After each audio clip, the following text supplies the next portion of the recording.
We're catching up with the best defensive outfielder in the sport. Kevin Kiermaier, the Tampa Bay Rays, getting set to host the Toronto Blue Jays on this opening day. He's inside the Trop. You can see it there. Kevin, good to see you, man.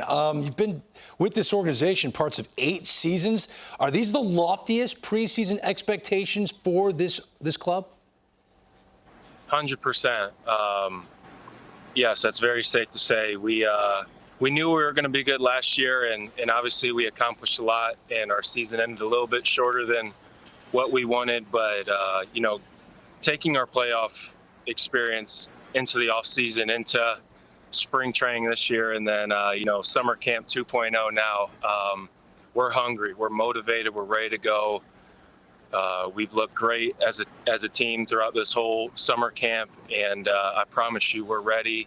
And we cannot wait to put our talents on display, top to bottom from our team. We can do a lot of exciting things, and like I said, that's what we plan on putting on display each and every game. Kevin, how's it been? I know you haven't had a ton of time to really mesh as a unit with everything that's gone on, but I look at your projected lineup for today. You got Cafecito, you got Tsutsugo. There's a lot of new faces. Hunter Renfroe, a Manny Margot could pop in there. Can you kind of give me an update on how the fresh faces have fit in? Yeah, it's been great. It really has. One thing I always have to tip my hat to our front office and management.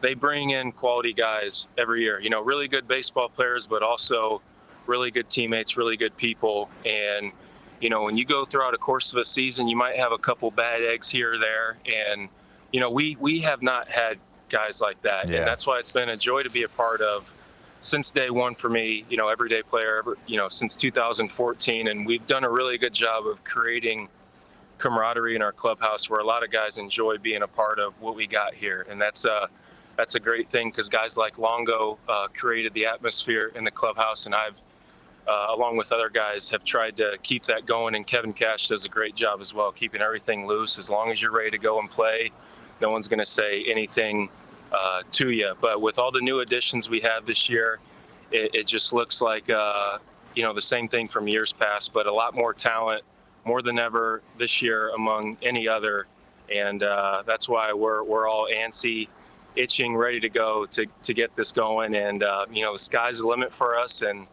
we control our own destiny, and that's a beautiful thing. So we're going to go out here and try to win as many games in a sprint type of fashion as we can. Hey, Kevin, when the plug was pulled on spring training, did you stay down in Florida? How did you stay in game shape to be ready to do this? Yeah, I live in Tampa, so all I had to do when we left Port Charlotte, I just had an hour and 40-minute ride back home, and I did a lot of in-home stuff.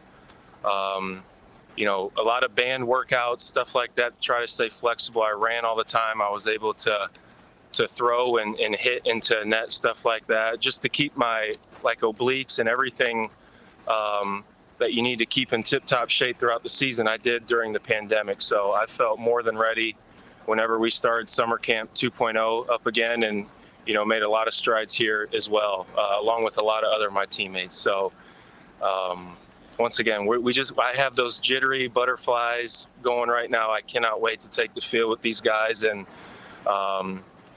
start, game one right now. So it's going to be so much fun.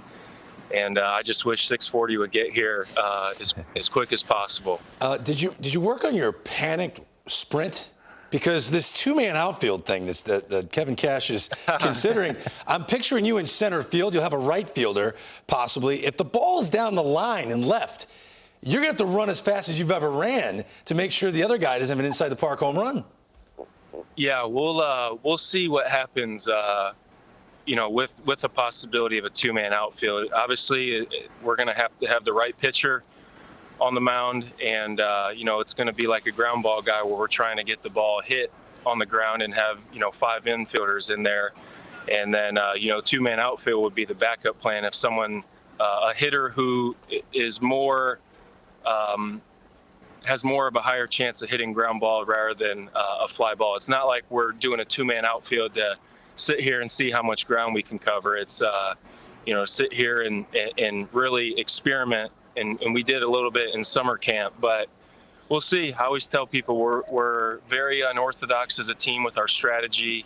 We were the forefront of the opener, and you see how many other teams followed suit with that because we had success with it.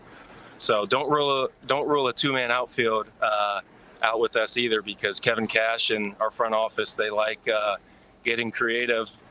And from a player standpoint, as long as we're trying to win games, no one's going to sit here and raise concerns or anything. It's fun to do this and make Kevin Cash and our front office look good with some of the things that they have us do out there on the field. Well, if there's a center fielder that could cover that much ground, it's you. Kevin Kiermaier, the Tampa Bay Rays. Happy opening day. Enjoy yourself. Good luck. All right, fellas. Have a good one.